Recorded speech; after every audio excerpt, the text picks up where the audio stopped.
So Bruce, first off, why are you running for the House District 62 seat?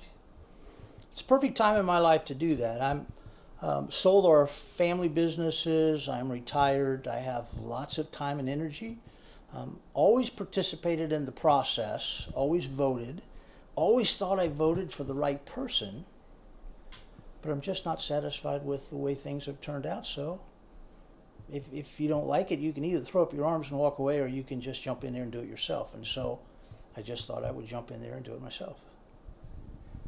During this past legislative session, taxes were kind of at the forefront of the debate, particularly with Senate Bill 509. How do you think the state should approach the tax code, tax credits, that sort of thing? I had a conversation last night with a farmer representative about tax credits, and he seems to think that there are some advantages. I think a person has to tread pretty carefully with tax credits because they seem to point towards special interest, and I am dead set against special interest legislation. Taxes generally. I'm a conservative Republican, so I believe that we should have less government, fewer taxes. I think that's fundamental. What should be the state's overall guiding policy toward K through 12 education? I think we need localized control. I think if we're going to compete, and school districts will compete with each other for students and for money, I think schools ought to be given more freedom and more localized control. I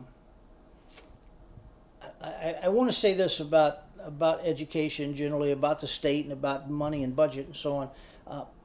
The state doesn't do it. It doesn't seem to me that they do it, but we need to have some priorities in government.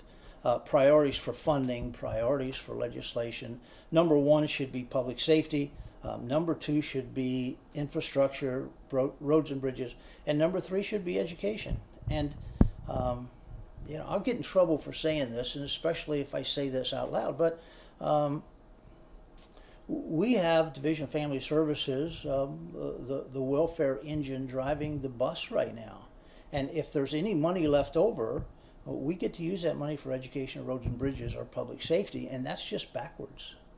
We need to set priorities as public safety, roads and bridges, and education first, and if we have any money left over, it should go to the people who need it the most, not the other way around. If elected, what would be your top 3 priorities?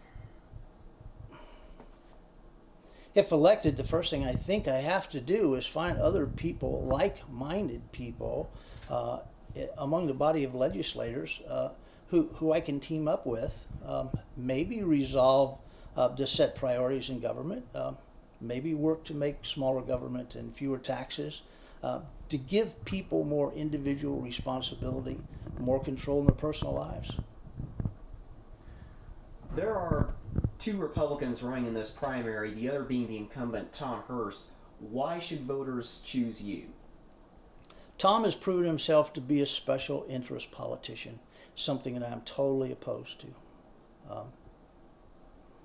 And that alone, I think, is significant. But Tom and I ran against each other 2 years ago. There were a field of 7 candidates that ran for the vacant seat of Tom Lohner, the representative who had turned out. Tom and I came in first and second. In some states, you can only represent the party if you get 50% of the vote. Well, Tom and I together barely had 50% of the vote.